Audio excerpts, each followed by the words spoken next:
to part two of my interview with Mike Herrera, where we get into a lot of fascinating information about the psionics, about the UFO control group, and a whole lot else. So I hope you enjoy it. Please hit like and subscribe. And without any further ado, here is part two of the interview. All right, so there are psionics or P3s. There are human beings with abilities that are, would you describe it as captivity by the control group? By these programs, Correct. because you said they had a certain level of freedom, but they have been forcibly taken from their homes. And is that right, or is there a because they're in their containers? They don't sound like Yes. they were recruited. They sound like they were taken. Am I understanding that right? So they are recruited, but it's not in the sense of what we would consider taken, they consider recruitment, right? We see it as more against their will, but here's the thing. It's almost like, okay, if you live in an area that has no clean water, that's ridden with bacteria, you have no medical care, you have no education, you have literally no pot to piss in, but then you have this group of people that says, okay, with your help, we can sell you the dream, right? The American dream. Most people will bite onto that. I don't think they know specifically what they're dealing with until they actually go to these installations and they actually get plugged into this and they see what they're seeing. So not only that, they may think it's really cool what they're doing too, and they may help on that aspect. The other question that a lot of people also ask, and this is what I asked them as well, why don't the janitors come out of these installations and tell everybody? Well, it's because they're among the same demographic of these people, but they're not nearly as psionic per se. They don't have that ability. So they use them for other resources. They use them as cooks. They use them as maintenance for these facilities, as cleaners. So they have like slave labor that they've abducted from, developing countries. Am I Yep. understanding that correctly? Correct. Yes, because That's horrible. these people have no serial numbers. To them, they're biological equipment. They also have a program too that they read me up on, which was a breeding program, because they say that a horse that races in the Kentucky Derby takes roughly about 1,000 horses to produce one of those horses, right? A long generation of breeding. It's the same thing with what they're doing here. What they're actually doing is breeding people in these installations as well. And they're breeding people with higher morality, higher brawn, higher intelligence, and maybe breeding more psionic people to continue to keep going with this agenda instead of having to go scout people from different countries. They're breeding them as well. So I met somebody that was a byproduct of one of these programs, and he was my bodyguard, and I had no idea that this gentleman was, but he was very smart, very keen, very like situational aware, hyper vigilant. Not like when you know somebody's different, you don't know how they're different, but you know somebody's different. That's what I kept thinking about it. And then when they were telling me about this, and they said, "What did you think about your driver?" I'm like, "So you had me interact with somebody?" And my hypothesis, and I may ask them this in person next time I see them, did they use this guy to screen me to see who I was too? At least, that's a possibility. Right, right. You Is know, he a spy? Is he whatever? Yeah. So was he taken against his will from his home? Or was he bred there? Or, I mean, breeding sounds like a terrible word for humans, but I mean, it I does. guess I don't know a better word for what is going on. From my understanding, yes, it is. But these guys also take care of that family because that family lives out west, and they have their own.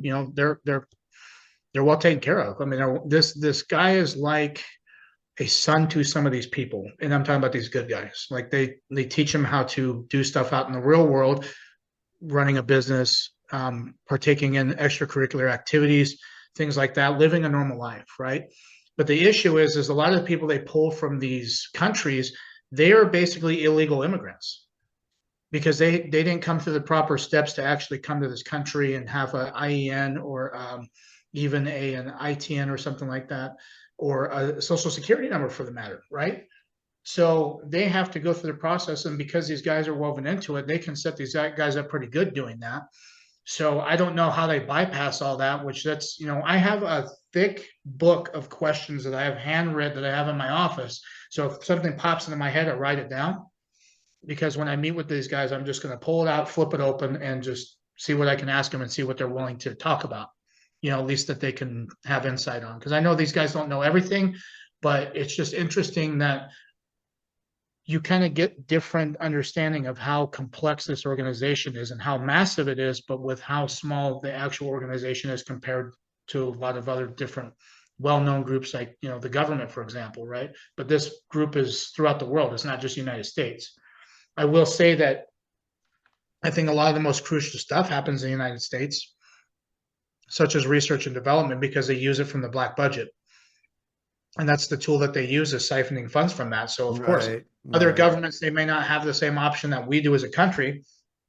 And that's the only reason why I think that they actually do it that way, is because it's a guaranteed funding mechanism for them that they can lie about, and they're not subject to FOIA requests, and they can tell a general, if they four-star general, hey, go ahead and pound sand because I don't have a legal obligation to tell you what we're doing. And this even goes to the president of the United States. So how they segmented this and how they were able to keep one power literally that has the ability to be subjected to FOIA requests, hand over this stuff to a group that is not subjected to that can actually keep it top secret and have no records of it externally, except for internally. I'll give an example. A lot of people are thinking like, oh, well, these cyber attacks and things like that can do stuff to our nuclear arsenal, right? What a lot of people don't know about our nuclear arsenal is that system is still dated since the 1970s. Everything's run off of a floppy disk. There's no connection in their facilities to go topside, like a Wi-Fi signal, for example, because they're not subjected to being hacked. So they keep it Makes sense. archaic. Yeah, they keep it archaic so nobody can actually do that. And everything's relied off that system, right? They kind of do the same thing with these installations as well. Nothing goes topside. They don't have servers that they put everything onto that can be transmitted to the surface or to other databases, even in the government. They keep everything self-contained. These facilities even have their own self-containment procedures with their own cleaning crews, with their own maintenance, with their own security, with their own personnel that they may or may not be breeding into these facilities to actually work at these. So they try to keep every facility like its own state and being self-sufficient compared to having other things happen. The only thing that they can't have, can't be self-sufficient on, is the black budget. But they are making money in other avenues that they're doing too that are illegal, such as drugs. Maybe they're doing human trafficking in that extent, of selling people. You can't rule that out either. And as well as weapon distribution and tracking all over the world. So they try to make these things all self-sufficient as much as they can. I don't doubt that they're raising money from the black market or doing whatever, they can do to raise money. One thing that you said struck me as really interesting, the idea that they're using, they're centered or, a lot of them are in America because they can siphon money from the budget.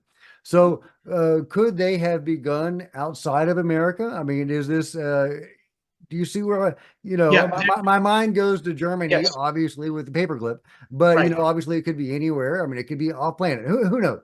Well, But where did this group originate? If you have any information on that. this group was created in the United States during 1947 with the National Security Act. Okay. That's how that happened. So I will tell you that this spans across the globe, right? Because there is a black site that's in the Chihuahuan Desert. I know where it is. It's still active. And this isn't gonna blow people's minds. I sent you the manuscript, and a lot of people were talking about the last time you had a Q&A, the very first one that you did. They were mentioning a book. I had released a manuscript on their behalf to basically, I already sent it to you. So if you want to take a look at it in your email, or I can resend it to you so you can read the mission explanation on why they did this. They have the DOPSR documents that they had to go through. I read it when you sent it to me, but that was a few weeks ago, and it's a little fuzzy. Yeah. So that was referenced to that black site that they went to. So what happened was, for anybody who hasn't read it, the reason why this manuscript is actually a way for them to get the information out that they've been partaking in for the past 30 years. They have a full book that they're releasing as a historical fiction, but a majority of the stuff that's involving these guys is true, and that's the way they're disclosing it. But the reason why they chose it this way, because if they actually have to have it reviewed by DOPSR, and certain things in that information are redacted, it tells them who exactly is in charge of that, whether they're compromised from this black organization, whether they're in the dark, or whether nothing gets redacted at all. But they had over 190, or I think it was like 30,000 words that were redacted out of the version they released to me to release to everybody on why this corroborates what I experienced because of the containers and the refugees that they were smuggling across the border there. So they had actually had JSOC intercept this black team. This is when I was telling the whole story with John Stewart releasing this Lockheed Martin firefight with the government, right? So this instance could have been from something similar to that. But this story was released in 2019 when they sent it up to the DOPSR. When I released it, it talked about JSOC operators getting wind that some operations was going down south of the border, so they sent them down. And the reason was for nuclear proliferation, right? Because that was still a thing. They don't want people smuggling, weapons of mass destruction or whatever it is. So they went to go look and investigate it. They had their this JSOC operator with these refugees was supposed to link up and get exfilled out of that area, right?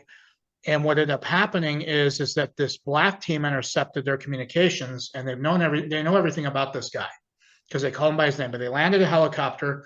They had another helicopter flying with these containers that I saw with the HVAC system on top, and they landed them, and they brutally murdered this guy. They make killing games. That's what these guys do. I mean, these ruthless, guys. And when I read that book, it made me cry literally because that could have been us. That could have been they shot him in the shoulder. They blew out his muscle. They shot him in the face and blew him apart there. And then they shot him they shot him in the throat first, and he was starting to choke on his own blood. Then the guy raised his head up and shot him in the face and killed him. And this is, so he was knocking over his head like it's this guy that was watching on top of the hill with an AK-47. So that's how brutal these guys are. They don't care. They make killing games. So that is also part of John Stewart's information that he was given, was that they the Lockheed Martin team in the firefight captured 2 of the JSOC guys, and captured one of them, and was actually kind of tormenting him or mocking him before they killed him. Yeah, they took this guy's gun. And it was an M4 that he had, or an M16. They took the bolt carrier group, they chucked it down the ravine, and they bound his hands behind his back, and they had him on his knees, and that's how they basically did him in. So that instance right there, it tells people that this group doesn't care what side of the fence you're on. If you're an enemy or somebody who's not a part of their group, they don't care. As long as you're not, if you're the good guys, it's a little bit different. But that's just the extent of it. These guys are psychotic. They're psychopaths. They don't have a regard for human life. Everybody's expendable to them. That's why they work in this group. They have all the power they want. They get paid to be this type of person. So to a psychopath, that's the dream job. And you're a part of classified shit that nobody gets to be read up on. You get to live in your own little world, and nobody knows about it. So they intercepted this guy, murdered him. They took the refugees aboard this container with this HVAC system that this helicopter had. And they had a drone that was up in the air that was watching this happen as well. So they also scrambled some F-18s to intercept the helicopters that were flying with these containers. So they flew around them, several thousand feet up, just to kind of get imagery on them to basically take and record video of it. And they flew back again, so the wingmen ended up breaking off, and they had this other guy that basically flew back around and was getting into radio communication with the helicopter pilots.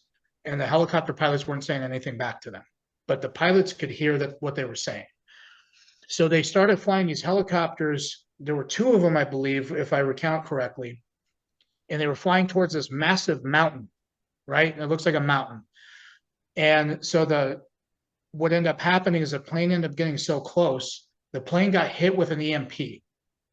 So the guy tried to do a supersonic ejection, which would kill people if you were to try to eject out of an aircraft that fast. And the guy lived. But one EMP took that plane down. And then the other plane, I think that might have banked off. But this drone also got hit with it too, and it turned off. And what happened was the pilot was, before that happened, The drone operators thought that these guys were going to crash the helicopters into this mountain. And what ended up happening is the helicopters actually flew through it because it was a hologram projection. And then What?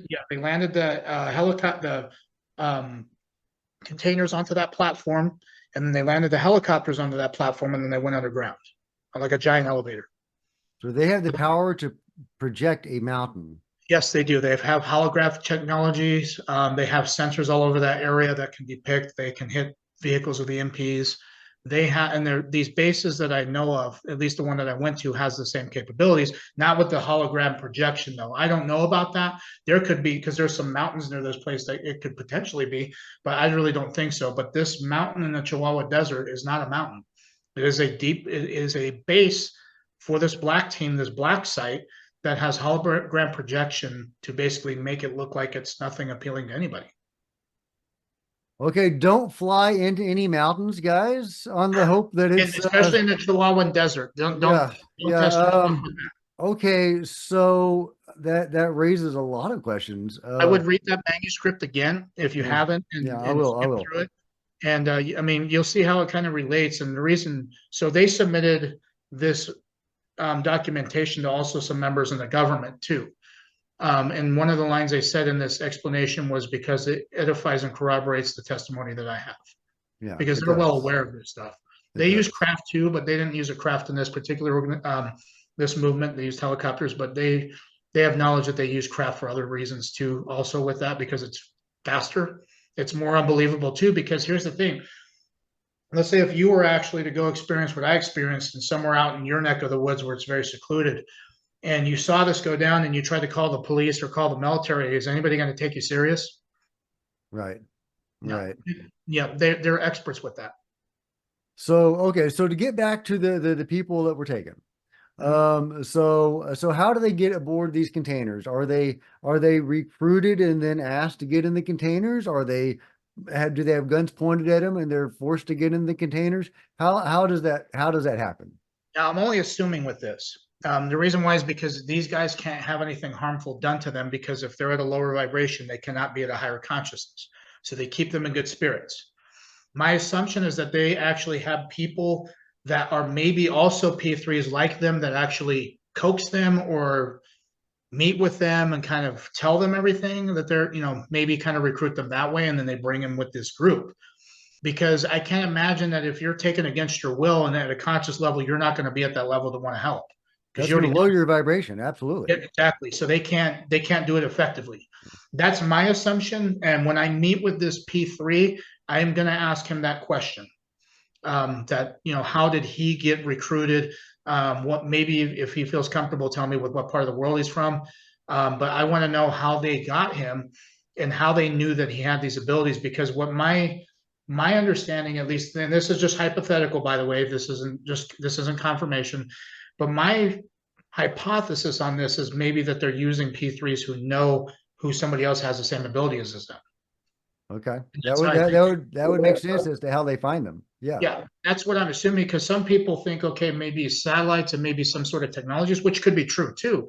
But my understanding is I think that if you're looking at it in a sense of them being safe about it, that maybe they have P3s actually screen these people because they know what to look for and how they, maybe they can connect with them in their mindset in a way that you and I can't, for example, right? But maybe they can do that with a higher consciousness, and that's how they screen them. I mean, that's my hypothesis, and I'm going to ask them that too. It's like I said, I got a big stack of questions that I have for them. Okay. So, So the P3 that has made contact with the ship that has been lured in and been shot down. mhm. So what happens to that P3? Because he can't go and tell his friends that, hey, don't contact the ship because they're going to shoot it down. Yep. So does he get, I mean, does something happen to him, or do they just put him somewhere else where he can't contaminate the others? That I don't know. My speculation is maybe because I've heard that they do lie to these guys as well, and maybe say, "Hey, you're doing something good with these evil ETs by helping us take them out." That could be a consideration too. But I really don't know. I wish I did, because then it could also provide more clarity on what my questions would be too. So, but yeah, it's interesting because if I, like I said, if I was to put myself in their shoes, I wouldn't want to partake in that if I saw that happen and knew that I was responsible in some way for doing that. That Yeah, wouldn't, if you had built up a rapport with these beings and then they get yeah, shot down, I mean, why would you do that again? Or yeah, I and you wouldn't would do that. tell your friends, don't do that. So, I mean, they could segregate them and keep them somewhere else and have them, but here's the thing though, too. They may be administering drugs that interact with their brain that maybe do things to where they can't recollect what happens. Well, Is that if they have UFO technology, they probably also have the mind wiping technology as well. So that would make perfect sense. yeah, Uh, okay, so about the stuff that they're given, you said that it shortens their lives. They're given this something to enhance their abilities, and it shortens their lives considerably. Do you have any yeah. more information about that? It's like serotonin. I know that they flood them with a bunch of uppers like that, and it's not at a minuscule level. It's at a very extreme level, and it's something that taxes the endocrine system very hard because, I mean, obviously, too much of something is not a good thing. I mean, too Yeah. much water could kill you. Too much oxygen could kill you. There's just a lot of different things. So with drugs that are affecting the endocrine system like that, they do die over time. Because they already have this predisposition, but then all of a sudden they amplify it with them on the drugs. So, they look at these people like biological equipment, like farm animals, is the way that as how they're looked at. Not by the good guys. The good guys want this to be oversought and have the right precautions in place to actually keep these people alive because, unfortunately, but fortunately, some of these P3s are friends of these good guys, so they kind of develop a relationship with them too, like friends. And, so if I had a friend that I was genuinely cared for, I wouldn't want to see him die because of this, to help some sort of cause that doesn't help us, but rather it's against us, so it's with them coming forward with me, at least on the back end, it's reassurance that there's good guys in this group, and that's what I'm glad to hear that and see that and know that, because if this group had just nothing but bad people in it, we'd be screwed. And I really don't think they would have wasted any time anymore. They probably would have done more than what they're currently trying to do right now. But it's a balance of good and evil right now, So in really these days you're starting to see that more often and more in places, especially with government. It's like you just see a lot of evil people, but you also see a lot of good people. But the problem is who do we know exactly is good? Actions speak a lot louder than words, and that's thankfully how we're able to see how these politicians and these members act based off of what's subjected in front of them. So it tells us who's who. Okay. Okay. All right. I have one question from a viewer. They actually commented on the video yesterday, and they said that they had been studying your interviews, and it was their understanding that one of the people that is working with you is one of the 40 whistleblowers that David Grush interviewed. And if you don't want to comment on that, feel free to say, I can't comment on it. But is there anything that you can say to that? Well, I will say that's true.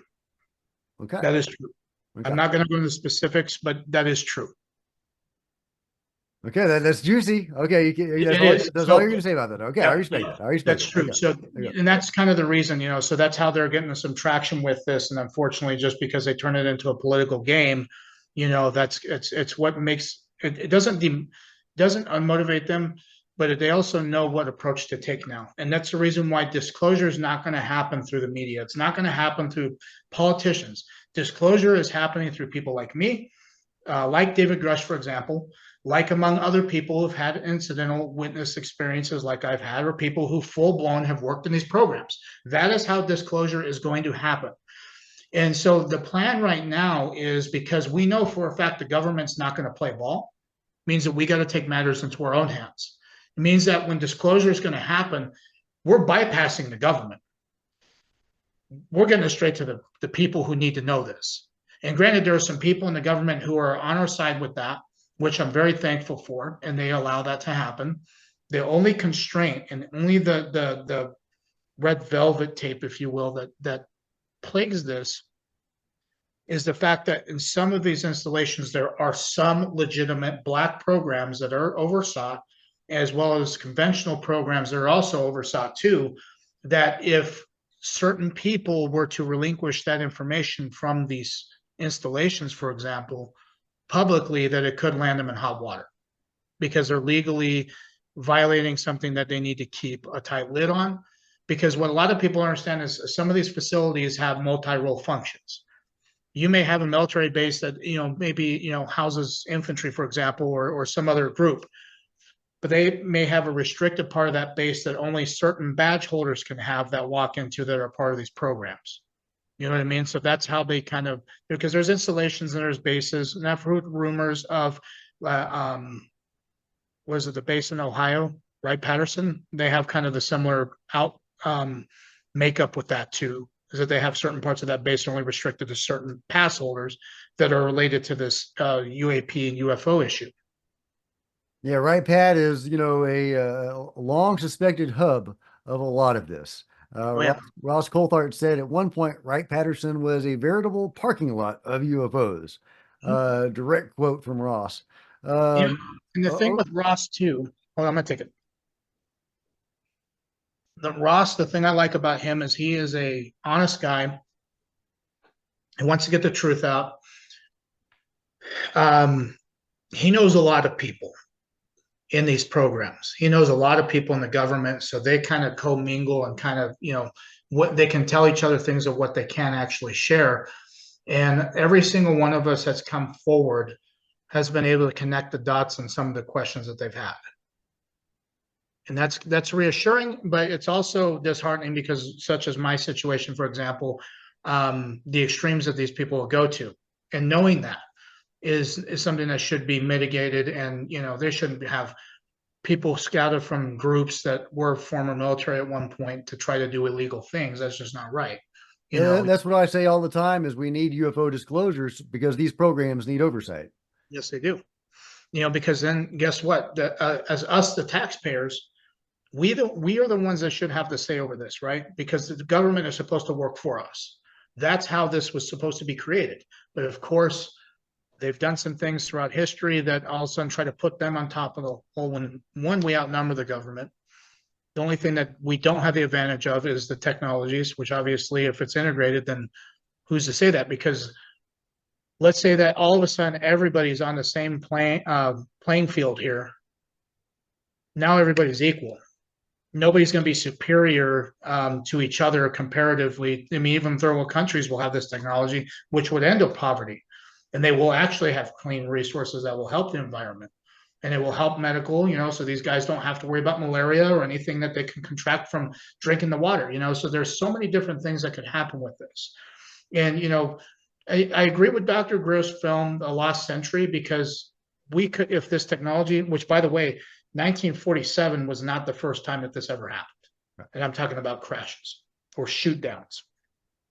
This has been going on for a long time. There's been reports I've seen that state that we've had crash retrievals at least in the late 1800s. Well, there was the Aurora incident in 1899, I believe, right here in Texas, I think. Yep. And but I've always wondered how far back it goes. Yeah, these guys have said that it's way, it's not 1947. They said it's even earlier than that, like 1800s to be specific. Yeah, yeah. The first recorded cover up that I can find, or the first retracted newspaper article, was like from 1907 that I've been able to find. Where Wow. there was a exotic aircraft. They didn't call it UFO back then. That crashed in a small town somewhere, and then and they reported it onto the newspaper, and the very next day they retracted it. And it wouldn't be suspicious if they hadn't retracted it, but since Right. they did retract it, suspicious. Okay, so to get back to the people that have been taken by these programs. All right, so they are being taken not just, I think, and correct me if I'm wrong, to lure the beings in, but also to interact with technology. Like, are we talking piloting the ships, or what is it simply as bait for the to shoot these objects down, or is there some other technology they're interacting with, or something So else they're doing? they also help manufacture this stuff because they know how Okay. it works. the black team guys, they don't know how that works. They don't have the smarts for it. They don't have the knowledge. They don't have the consciousness to do it. So they have to literally, I mean, it's almost like the United States looking for labor sources outside this country to build something. They're doing the same thing with these people, except they bring them in house. So, and it's cheaper for them to do it that way. So they have these people manufacture. They're the ones that are building. They're the ones that are piloting things, you know, until they can actually integrate it to where. And my assumption, and you know, I don't know if they're going to confirm this because they could, but I don't know if they would, is that maybe some of these black team operators are actually piloting these craft too, instead of using the psionics. I know for a fact the psionics help do that. Does it Um, take a person with psychic abilities to interact with the craft, to pilot the craft? yeah, Yeah, yeah. because that's how the ETs do it. It makes So, sense. yep. So they have to do it the same way. So Now, they granted, mimic the technology so successfully that it requires a psychic to do it. What? How else does it mimic? Is it bigger on the inside than the outside? Do you have I any? don't, I don't have the specifics on that. I don't know. I know the guys that I'm talking to have never been in, and they may have been in one. I don't know, but they've never told me. But I've heard rumors. I know that there was an instance, I think Rush had talked about at one point where they said some of the people that went to him said that the craft was like a football stadium on the inside, but it was only like 50 or 60 feet on the outside. That's crazy. Isn't it? I mean, you talk about the distortion with that. I mean, you go into something like that and then you come out and you're like, wow, like I don't know what it would do to you mentally, but that would kind of, that'd just be weird. Okay, so how many of these psionics or P3s are, I mean, is captive the right word? How many of them are held? How many of them are working with these programs? I don't know the specific amount, but I know it's a good amount because they have to have the people that lure them in. They have to have the people manufacturing, you know, working the tools, for no better way to put it. But, you know, so I'm assuming that each installation that deals with these people, they're going to have a good amount. Okay. Now, the facilities that are held at and where these operations occur, you talk about them being underground, secret facilities. That sounds an awful lot like what, I and others have been calling the DUMBs, the deep underground military bases. Is that what you're describing, or Yes. is the DUMBs the mythology that has been built out of this? No, DUMBs are 100% real, guys. I know. I know that for a fact. I can't go into specifics, but I will tell you that, take my word for it, that yes, they do exist. They actually have a communications array that only works underground, that cannot be picked up on any signals outside of the base topside.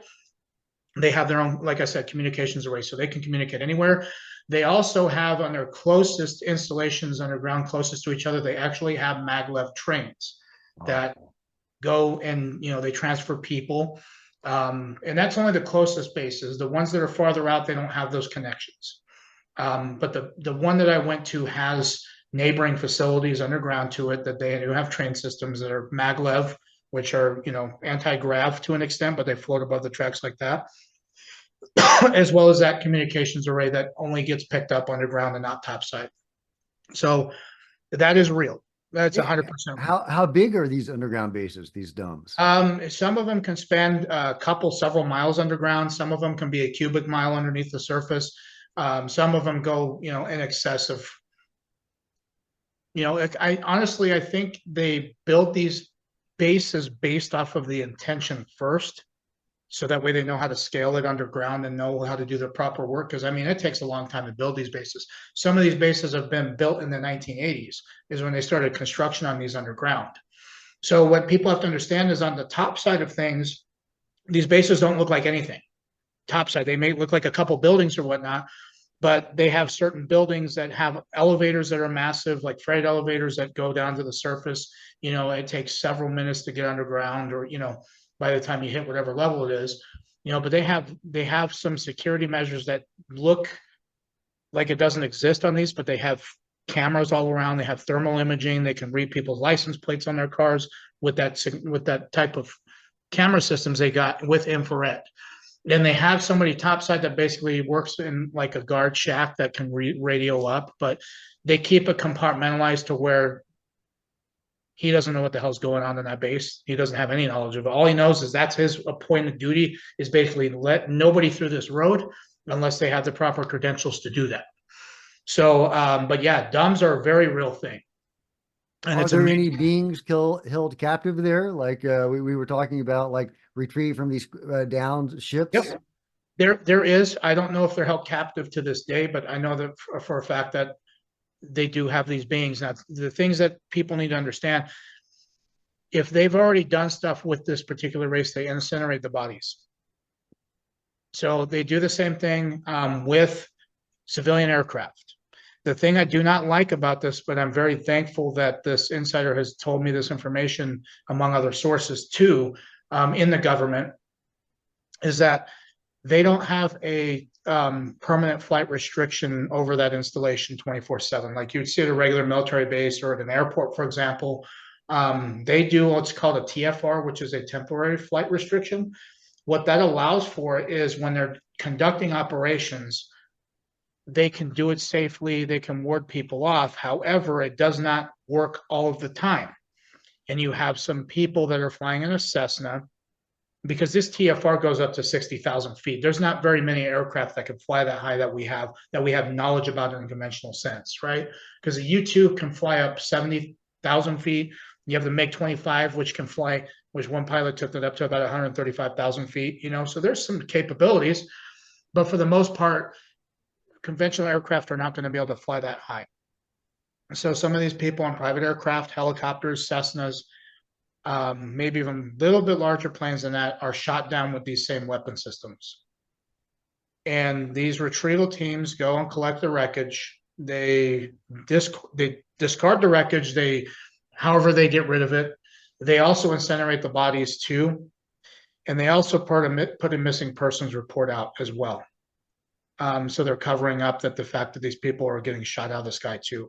Now, there are instances where they are targeting craft because they had some systems that are linear, like this. It's not like a scalar, which is a dot. They have some systems that are like a fan. And sometimes off in the distance, there's aircraft flying when they're trying to target a craft, and they bring both of those down. So now they have two missions they have to do with the NHI, and they also have to do with the civilian aircraft. That happens quite a bit. So the base that I went to, they had several instances with this happens because some of the insiders I talked to are the ones that are having to deal with that personally. So they have told me kind of more in a little bit more detail, but they've also told some people in the government with a little bit more detail. So what I'm trying to presently do is go through the records of that area to see if there's anything that's happened or if there's missing persons reports. And because what I think should happen is I think the families need to be notified and told the truth. And I think they need to put a stop to having stuff like that happen, because Absolutely. it's murder. It's 100% murder, Yeah. you know, and they're trying to keep it secret. I understand that, but I mean, why do you have to shoot? I mean, that's like you going up into a Cessna and you have your family with you and you're going out for a flight because it's a nice day, and then you get taken out, All you right. crash. Well, I mean, we were talking about that earlier. They have a long history, seemingly, of taking people out to cover this stuff up. They do, Um, so having a confirmation from these guys involved, I mean, yeah, it sucks, but it's just when I was flying over this, when we went to this installation, I was thinking about that. I was like, well, they could take us out right now if they really wanted to, but this guy is a part of it. The right. cool thing was too, there's another base that's not too far from there that he took a video of him flying over, which nobody's allowed to, but he showed a video of him flying over this damn fucking base, and it was pretty cool, like, because I've never seen. You can see that on Google, but seeing it from his point of view was pretty cool.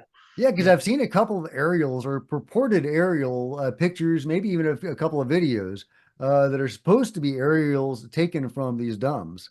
And maybe that's how they're able to do it because it's not a no flight zone. It's just Yep. a certain time. So that explains how they were able to get that. Okay, I had to get back to something that was an obvious question. I was just so excited about all this information. I didn't ask it. So if they were doing shoot downs of UFOs in the 1800s. How were they doing that? What technology were they using back then to do that? I mean, it's I have no clue. I am, like I said, I've got a lot of questions too that, it's curiosity. The thing I will tell people is, yes, be careful with what you wish for, because that's exactly what happened to me. I feel better knowing what I witnessed, but in a sense, it turned my world upside down. excuse me, but as far as 1800s, late 1800s, how they're doing it, I don't know if they came out with weapon systems that advanced back then. I mean, they could have. Um, then again, people like us, we're only known what we're told. We're only known what we're fed the information to, whether it's disinformation, whether it's just something that, hey, don't ever say this, keep a tight lip on it. I mean, that's just how this world works these days, unfortunately. Is it your understanding that there were shoot downs in the 1800s, or just simply just recoveries of Um, crashes? my awareness would be recoveries. Now more towards the 1940s, were some shoot downs that happened. Okay. Okay. That's what happened in Roswell, and it wasn't just one craft; there were three that got hit. One that went. There are some theories that one or more of those ships got displaced in time during that collision, and that one of them may have been the Kingman crash or something like that. That happened later. Do you have you know? Anyway, I don't want to get ahead of you. Or you take it. Do you have any information about those other crashes or any temporal, time related technology? Nothing like that. The only thing I can say is that I know for a fact there was three craft that were down that day. And were Um, they all in that same area? White Sands, yeah. And they were all the same? Because the one picture that I've seen of the Roswell ship is supposed to be is kind of like a stingray. It reminds me a lot of the stealth fighter, the stealth Well, bomber. so it's funny you bring that up because there were some people who worked in these programs who released information saying that the Roswell craft actually was the inspiration, or I should say the F-22 Raptor was the inspiration from that craft. That's how they got the designs. Okay, Yeah. the Raptor was inspired by that craft. Okay, okay, So it's, because of the mimicry, part of the phenomenon, you never know which way it's going to go. well, exactly. But Lockheed Martin's the one that makes that airplane. So it kind of tells you that if they were inspired by something like that, it tells you that, okay, how did you get inspiration from it? What are you not telling us? It makes perfect sense. So were they all stingrays, if I can use that word for the Roswell I, craft? I don't know, but I know the one in Roswell was in fact something that mimicked that design. So, because I've seen some pictures of it, but I don't know if they're real pictures or if they're, if they're hoaxed or anything like that. So it's very hard to tell. Yeah, yeah, who Um, knows for sure. but Colonel Corso's descriptions of it were of a Stingray design too, at least in the book that he put out. Among other people they interviewed in that area, such as the farmers that saw it, said the same thing. So if they're all saying the same thing, then it's going to make me believe that yeah, it was a Stingray design, if you will. So, speaking of Colonel Corso, do you know how much of the technology that they've, reverse engineered or studied from these crafts have been disseminated to the public? So here's the thing I tell people to look out for. One, if you look at your phone, you look at your car, that really hasn't changed since the 1800s, right? You just have some fancy electronics, things like that, but it's nothing to say that, oh, it's more advanced. It really isn't. It's just you just have some more complex wiring. You have more complex screens, something that looks like they integrated into the car. Where do you think the technology goes that they use this for? I'm going to say one word and it's going to make sense to you. Military. So that's their focus is having weaponized technology or something that helps that industrial complex. Are, That's are they using it in war? I mean, I don't think I've seen UFOs deployed in war. I haven't heard stories about that anyway. Uh, no, but weapon systems have. I remember hearing about Bosnia when that happened. Some of these guys I've talked to, not in this group, but just in the military in general, said that they were testing out EMPs on convoys over there that weren't even known to the public. so EMP technology is derived from this, Hmm? and they are starting to use that in war. Yeah, so the only thing is they know how to, they understand the effects of it after they were doing the atomic and thermonuclear testing out in, out not in the, what do I want to say, Bikini Atoll, when they were doing nuclear testing out there. So that was one of the effects that they figured out, but they didn't know how to actually put that into something to actually generate it without generating a nuclear blast. So that's how they refined it. But then they also found this technology to help them out with power to generate that kind of force and that kind of span, if you will. So yeah, a lot of the technology from that is derived from EMP technology. I should say is derived from that kind of technology. It's more integrated in. It's not completely 100%, but the knowledge of it is where it kind of gets a little, because they keep this secretive enough to the point to where it made the development of the atomic weapon look like a joke. Even though the Oppenheimer was the one that was working on that, but that project was so top secret. But they managed to keep a tight lid on this even more.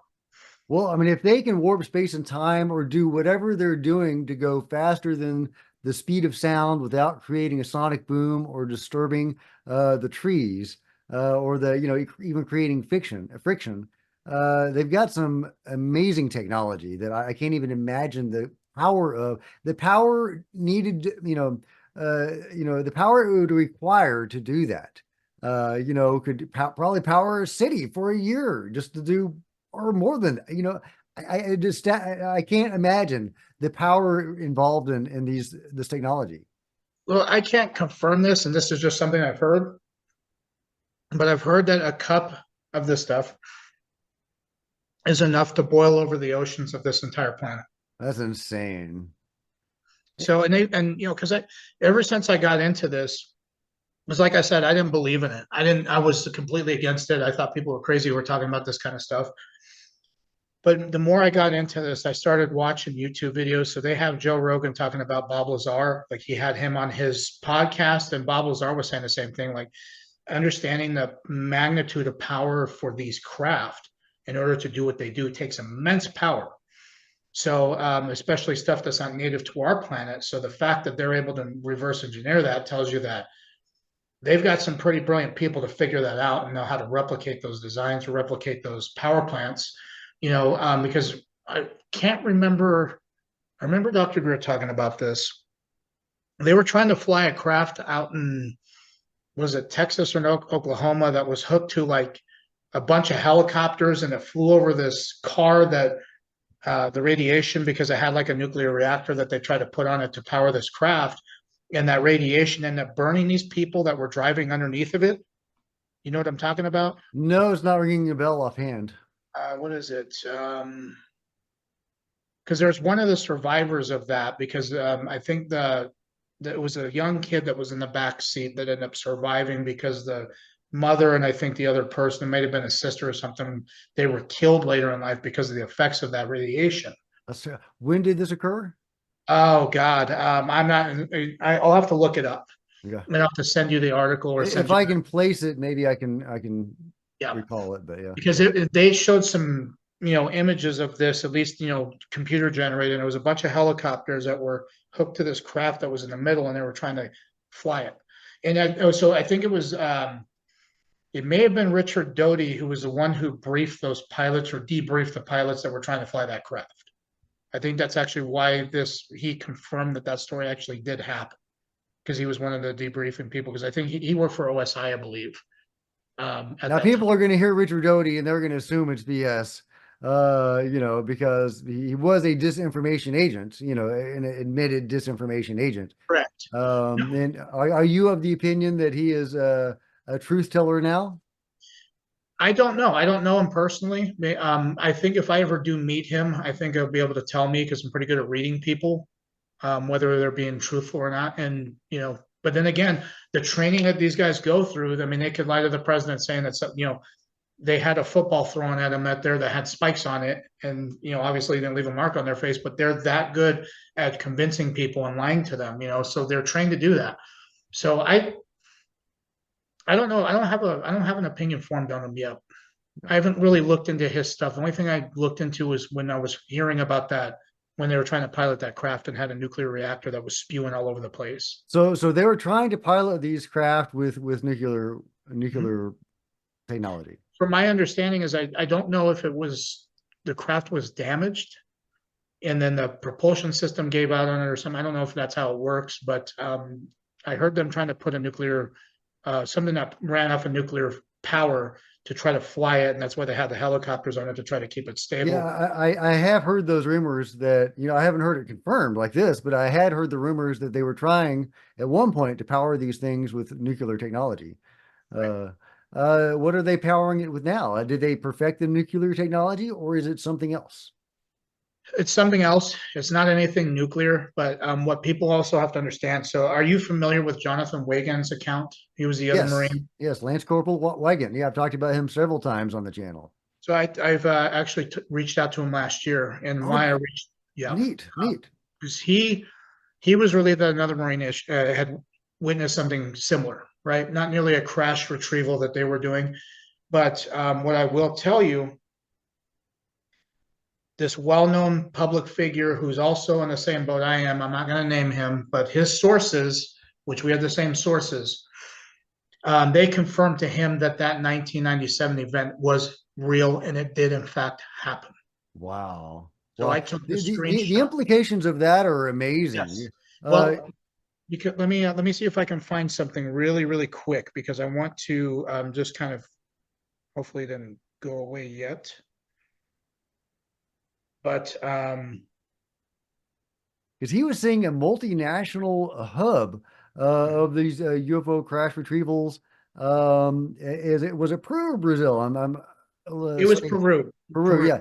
And for example, China was involved, and this was in the 90s. Yep. My wife is Chinese. I was there about 2000, and everybody was driving bicycles back in 2000. They've all got cars now, but apparently they were retrieving UFOs involved in a multinational operation with the U.S. and other countries.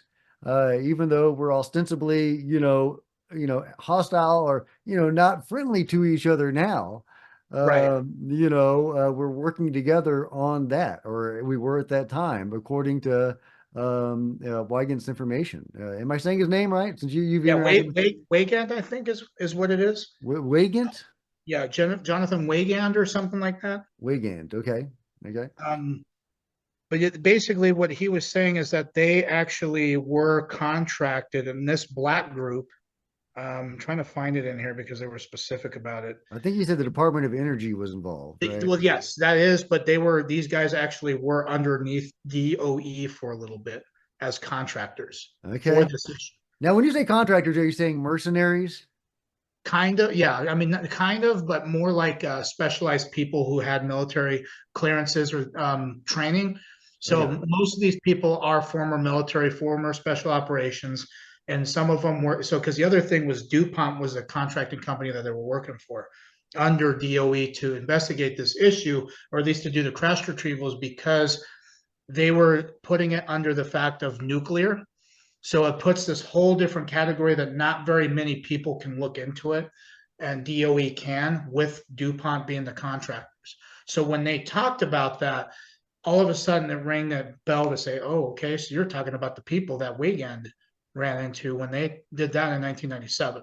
So this black group, this control group, was there with this because I didn't know any about his stuff until I had people sending it to me about a couple months after I came forward publicly. It's And the then, closest case. It's the closest case I can think of to yours. yeah. So after he was relieved, there's a lot of things that he has not talked about, and the reason being is because it's not enjoyable to him. Just like my account, I don't enjoy talking about that, but I think that people need to understand that it's in fact real. He's in the same boat.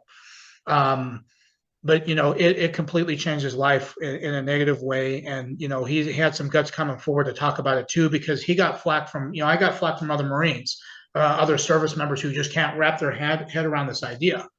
And when I was able to actually send him the screenshot that his event in fact was confirmed and did happen from intelligence sources of our country, that made him feel good. That's awesome that you were able to help validate his story, and or for him personally. Yeah. That's really wonderful. Is he planning to come out with you, or to I'm actually combine trying to forces? I'm trying to actually get him. I might be going out to where he lives. I know he lives in the East Coast, and I want to meet him, at least kind of pick his brain and talk to him, because there's some similarities between what we've talked about, that he's witnessed and that experience as far as how this group operates. Well, y'all are So, both very courageous for coming out and talking about this. well, and the thing is too, like when I tell people, it's like, okay, well, if his, because people they've ripped on his story just like they've ripped on mine. It's like, okay, well, if that's really the case, then why are these insiders helping us out and telling us what happened and why it happens? Why is there corroboration from the back end? I mean, I can send you, if you want, shoot me a text through Signal. I end up getting a new phone, but I can send you some screenshots that I've redacted of things that were said. Um, because like I said, the corroboration, I never expected that to happen. I thought I was on my own leg to stand on, and that was it. And, you know, um, I thought I was the only one. And then coming forward and having these guys help and provide the knowledge and the understanding of why it happens and how complex this is, and then being able to actually go to a black site and see what they have there. And I never expected that. That completely turned my world upside down. But it was scary because it's like these people could just blow this whole thing open. They could blow this whole issue out of the water single-handedly, but yet they're in fear of their lives for They doing are it. sitting on world-changing technology, energy technology, medical technology. I can't imagine the future we could have if they would only release this stuff. And the thing is that they want to, but obviously there's the big risk to it. And I think what they're going to try to do is maybe try to flip the tables hopefully sometime, if they have enough people on the good side that want this to end. And that's what it's going to take. It could be enough push for the government, but then again, it's up to the bias of what the government believes, at least those people's personal opinions on this subject. Or if they're bought and paid for by this organization or these aerospace companies that are hand in hand with this, then that's the other risk to it too. So I think the government will help to an extent, but I think that that's only there's only going to be a little bit done with that. It has to actually be bold. It actually has to be something that's going to take more than just that to happen with the stroke of a pen. Because what we really need, and because the question is too, do we really want the Biden administration to have oversight of this? They already know that there's corruption aspect of it. I'm not a political person by any means. I don't care who you voted for. That, whatever you want, vote for it. That's your freedom as an American. Whatever your side you support, I support that you support your side. But there are some questionable things of every single president that comes through. So would Biden be able to actually tackle this issue with his people and actually make this as it's supposed to? So I didn't hear anything about the Galactic Federation. I don't know anything about that. It could be real. There could be people who interact with them. I mean, it could be. My journey through this has taught me the valuable lesson that anything is possible. I'm not going to roll it out until I can actually roll it out, and either some intelligence sources can say, hey, that's not real, don't pay attention to it, because they've told me certain things with certain people that have came out saying disregard some of their stuff because it's either disinformation or it's people want to be in the spotlight. And if there's anybody who's coming forward with information and you do it publicly, I'm going to tip my hat off to you, because it's not easy, and take my word for it. It is for a lack of a better term, it's a very shitty place to be. It's not enjoyable. I don't have fun doing this. I don't have fun. There's a lot that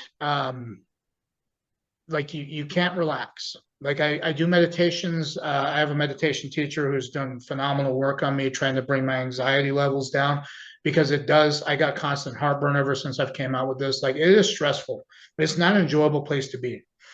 So I understand, even with some of my guys that don't want to come forward publicly, I'm not telling them to. I'm not going to encourage them to do that.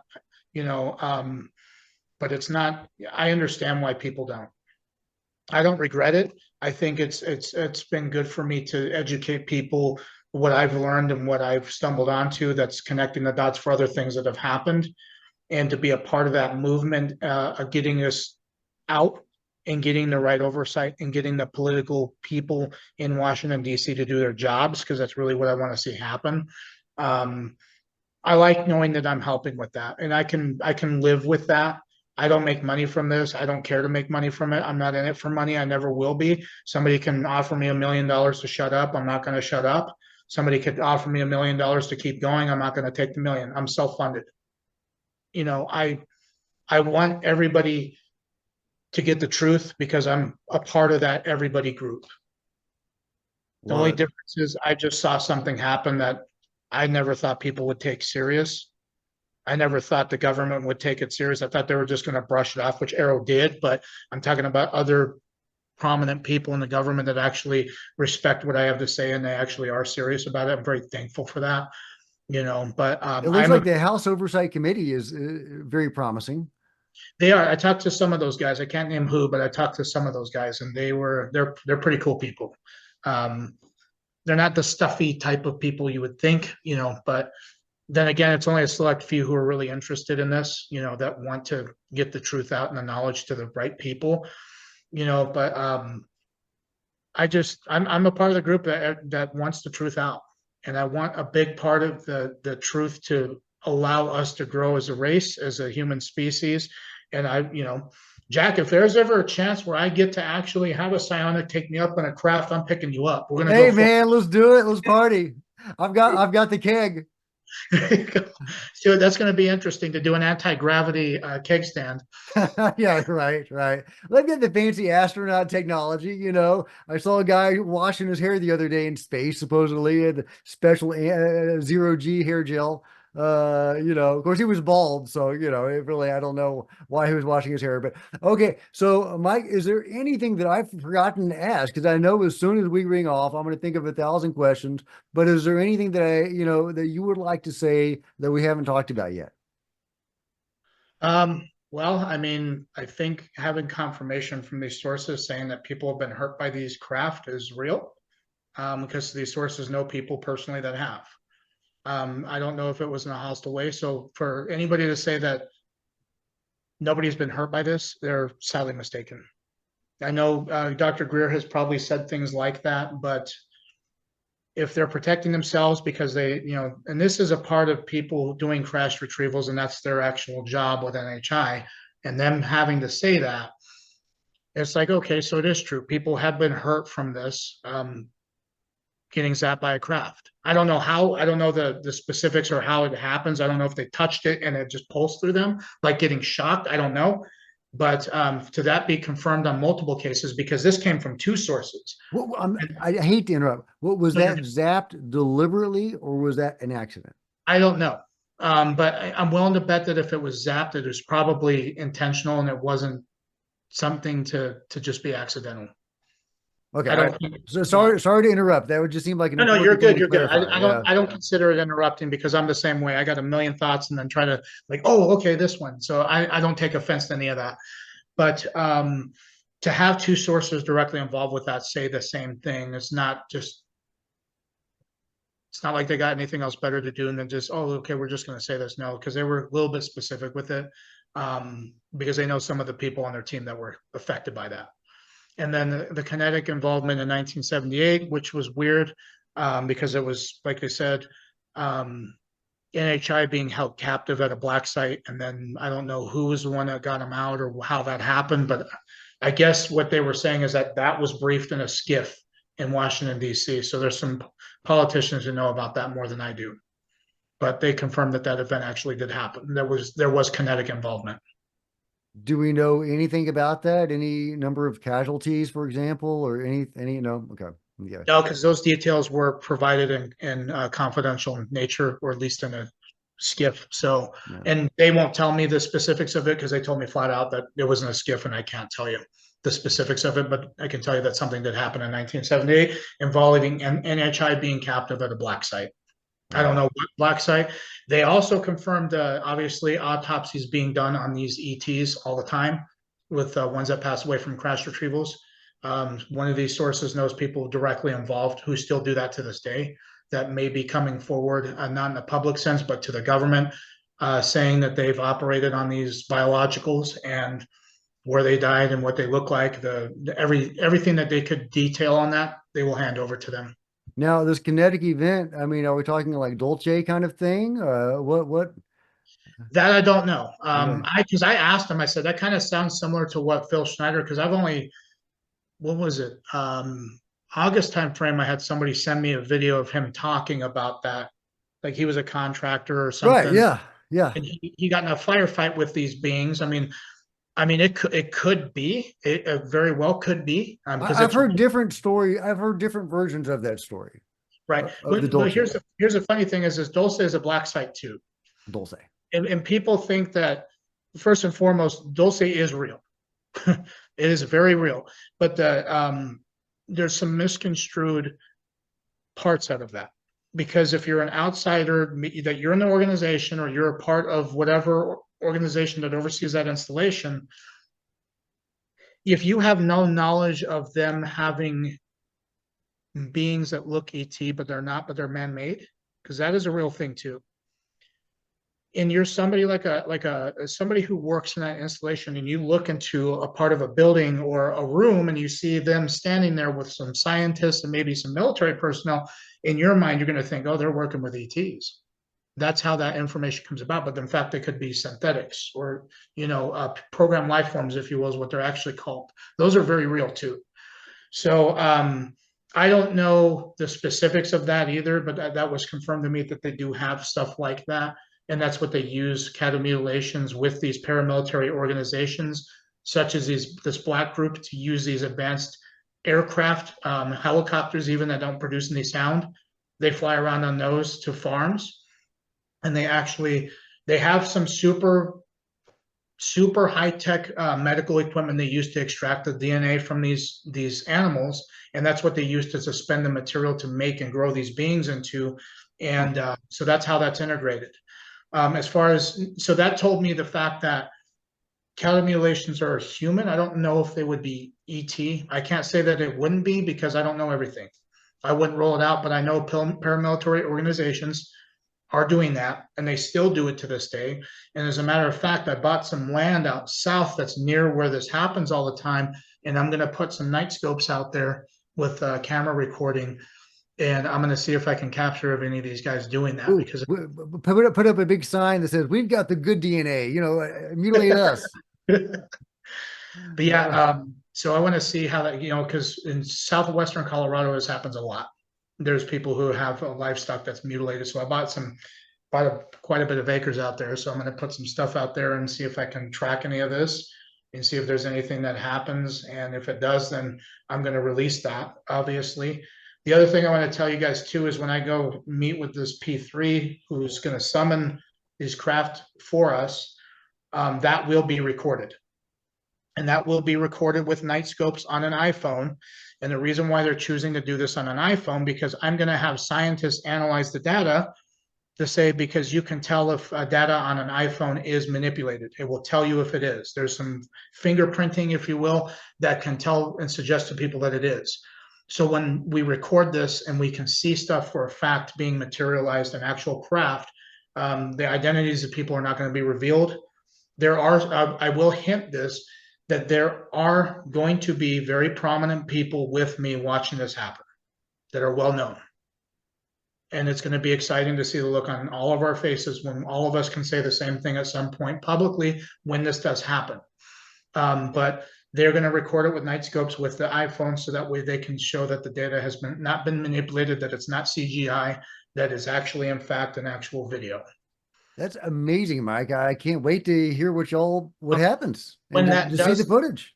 that when that does happen, I will release it to you, and you can play that. You can let people think what they want, but that just know that when that does come out, we're going to have some scientists that are going to analyze that for us, so they can confirm that it's not manipulated data by CGI or anything computerized that is going to interfere with that. That way, when it does get released, we will also release the findings of those scientists with their credentials and everything, even if they may want to go on camera and talk about their experience and how they do this, and then actually do a live thing of actually analyzing the video as we're recording, or we'll record them, at least I will, on their camera or on the computer, looking through it and showing the data that it's not manipulated. That way it can segment into the actual footage. That sounds really exciting and a really good way to open people's minds and to show people things they've never seen. It just sounds great, Mike. I can't wait to see it. Uh, I'm looking forward to it. So, I'm really, all we're waiting for is it to basically warm up, that we were not having a snow and, all the other stuff. So when that does happen and we're able to go out to this place and do this and record it and show people that, yes, this does happen. is there And any way that you can verify that it was a summoned UFO? Can you interact with the P3 and maybe? that's what's going to happen, but they're going to be obscured. They're not going to be They're going to be covered up. I don't want we don't want their identity to be released. Sure, sure. You know, just Are because they're, are they free? Are they living in a suburb somewhere? Are they I can't say living for everyone. underground? I can't give details specific, but yes.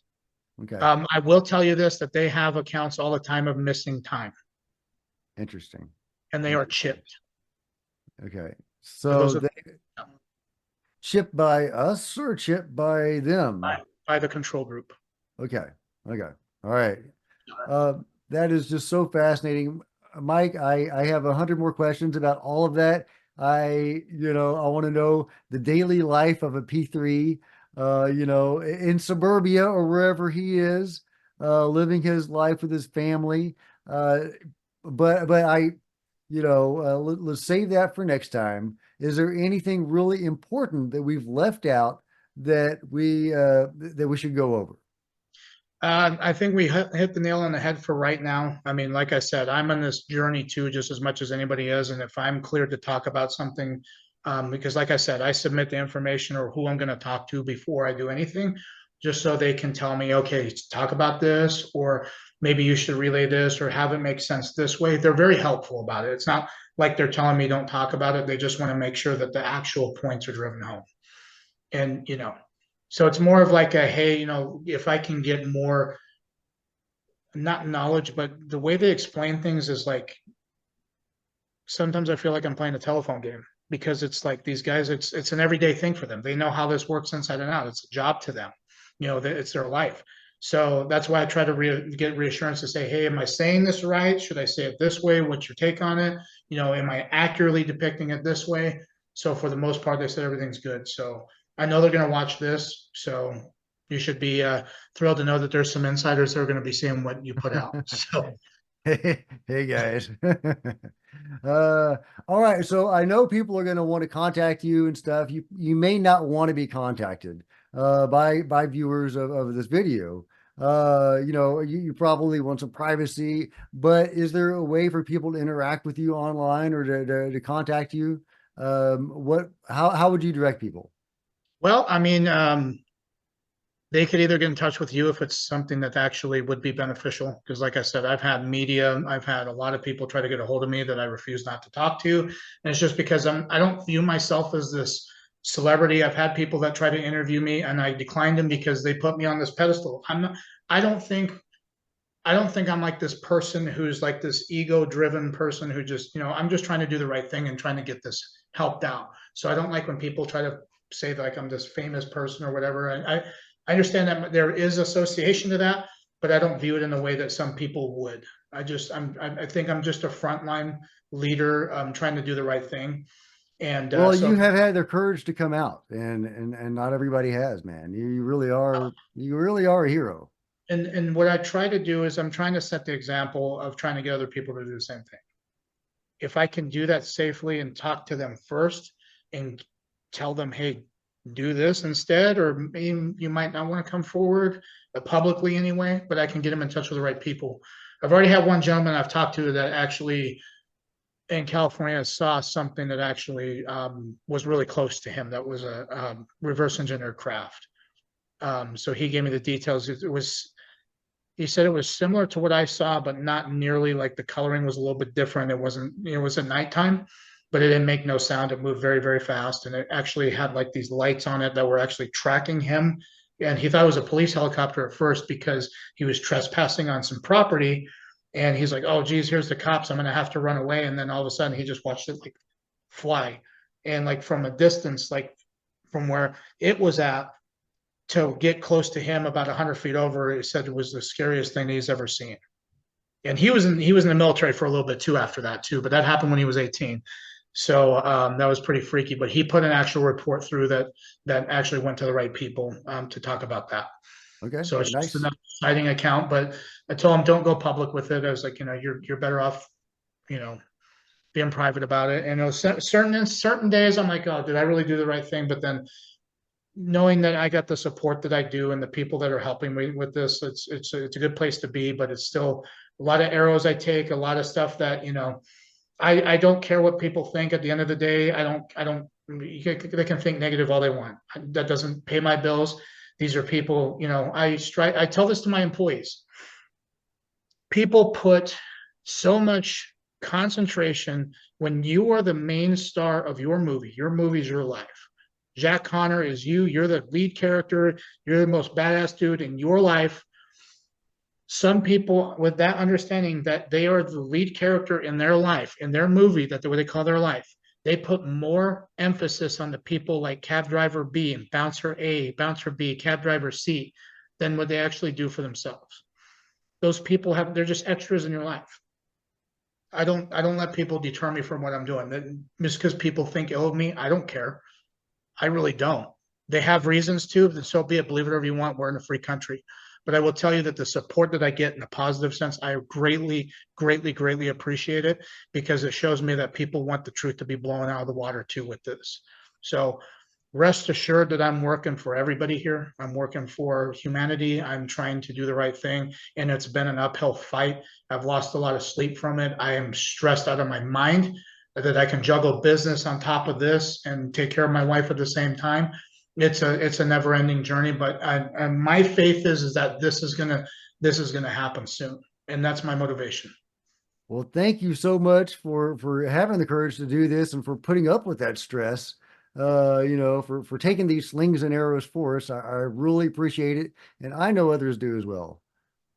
Awesome. So if anybody gets a hold of you that's legitimate, that I don't mind conversing with people in the chat. I love coming onto your channel. Like I said, you guys are what are putting the real information out as far as actually talking to people, picking their brain. I don't expect anybody to believe everything. That's just, we're not in a world that actually facilitates that, unfortunately.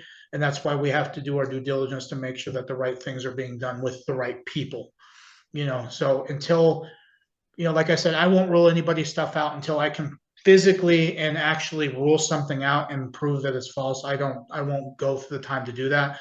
I don't go through interviews to talk negative about other people that I may be working with. It's just not who I am, and I'm not about the drama. But I will tell you that, follow the money. That is the biggest thing. Dr. Greer's done great stuff. There's things that he says that I necessarily don't agree with, but I mean, I didn't know who to go to at that time, and he's done wonders for me. He's a good guy to me. The way he treats me is good, and that's what I care about. So as long as he's with the right notion to help the right people and get the right people in front of the right people to hear this and to do something about it, then I'm all for it. Lou Elizondo is doing the same thing. So of course I commend him for doing his part. I commend anybody for doing their part for this, because it's not going to take me to just do this. It's not taking Dr. Greer to do this. It's not taking Lou Elizondo, for example, to do this, or David Grush. Every single one of us involved in this are this big team, and it's going to take all of us as a team to bring that football into the end zone. When we make that touchdown as a team, that is what's going to blow this up, because we're all working together. And I think we all need to work together and stop pointing the fingers at each other of who may be disinformation or not. And if you can prove that there is information, put it out publicly, because then that puts an end to it all. You know what I mean?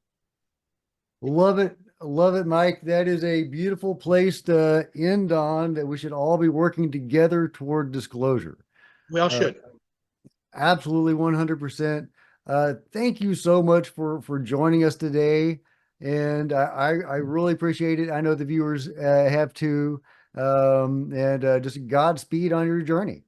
I appreciate you having me on, and I like your viewers, Jack. I mean, you have some pretty good people on your channel that I chime into, so hopefully this can answer some of their questions. And I'll, what I will tell your viewers, if you have a question, because I watch all of your videos, if you actually have a question, put it in one of those videos, and I will be sure to look through the comments. Or if you want to highlight it or something, that way I can go through it, and actually I will be happy to answer it. But if it's something I can't talk about or I don't have any knowledge of, I will let people know I don't know, or I can't confirm that, or if I can't talk about it, I'll say I can't talk about it. But for the most part, if I have the answer and I can talk about it, oh yeah, I'll answer on there. That is so generous, Mike. I really appreciate that. Oh, appreciate everybody. So it's like I said, it's going to take us together to move this ball forward, and that's what I'm hell bent on. So I appreciate everybody's support, including you, Jack. Great channel. Like I said, I watch all your videos. So if I get a notification that says Cosmic Road uploaded something, oh, here we go. Thank you so much, Mike. That's awesome. I love it. There's an ad from Mike for Cosmic Road, guys. Okay. There you go. So sorry, I had to get cheesy at the end. Okay. All right. All right, Mike. Thank you so much, and I hope to have you back on soon.